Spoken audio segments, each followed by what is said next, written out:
God shows his love for us in that while we were yet sinners, Christ died for us.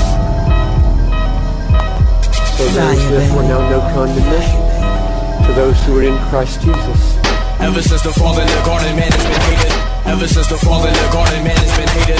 Ever since the fall in the garden, man has been hated. The garden of hearts and spiritually, that's where we walk in carcasses. Therefore the Father had to come down to be slaughtered as the only begotten, to purchase all the lost who would become sons and daughters by putting trust in the one who died on the cross. So now we've been called out of the world to walk in the way that carnal scoffers think is awkward. Called to be salt and light so we can't be walking in darkness as unforgiven sinners, but we gotta be living as those who have been pardoned and set apart for the gospel like Paul the apostle. If your mind state is shifted and you truly repented, then from the world you should be looking different. If you look at the same as the day you were supposedly say you tripping, how could we possibly be adopted and free from bondage but watching pornography, committing adultery with every chick we look at lustfully? Trust me, as believers, these are things from which we should be running. We need to sever from secular pleasures and get replenished with the living bread, instead of injecting our retinas with wretchedness. Listen to wickedness and explicit lyrics filled with maliciousness. What's better is letting scriptures enter our cerebellums and expelling the passions I have for my presence. You might be questioning the necessity of going to such extremities, but it's a deadly weapon to fend off the enemy when he's tempting you heavily.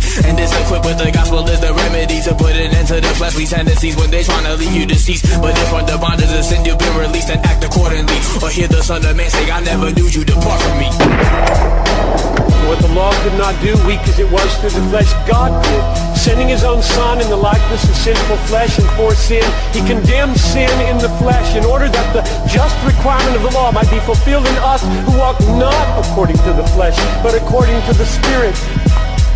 Most definite, the word is a formidable challenge. The biblical standard of living suicide, to be honest. If you're relying on your flesh, you resemble the godless. As living sacrifices, homie, we supposed to pay homage. An objective of the holy scripts, rolling applications to make us conscious of sin and to aid of sanctification. By motivating the spirit to stifle the old creation, like burning the former bridges that linked us to human nature. I'm saying the word of God should marinate under your fitted cap. Submit to alterations, recalibrating your pensive acts. Obedience contrary to passions, a form of ignorance. Sober minds remain on their tippies off that reconnaissance. We off this everyday contrast to his pet peeve. Mocking the Lion of Judah, he can see through your fig leaves. Prone to regurgitate, gotta rest till he dry heave. Then watch you wither away like messiahs through fig trees. Allow your shoe to rock around your dome like a ricochet while putting the axe to flesh. We ain't talking about no body spray. So shine your light on insurrection, get it rectified. This knowledge unapplied will render salvation nullified. If this applies to you, I'm praying you take heed, for the harvest you will reap is consequence of condemned seed. Ringing the bell of truth until the deaf hear a loud ding. Example off them punches that be making your nose bleed. We keep it relevant, lyrically and intelligent, trampling over these beats like stampeding rhinos and elephants. Roaring you with our touch, rest in pieces scattered in fragments. No remembrance of your remnants. Shout out to brother Regenerit. For those who walk according to the flesh set their minds on the things of the flesh, and those who walk according to the Spirit set their minds on the things of the Spirit.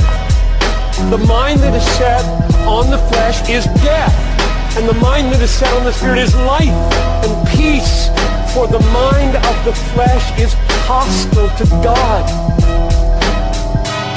It doesn't submit to God's law. Indeed, it cannot. And those who are in the flesh cannot please God.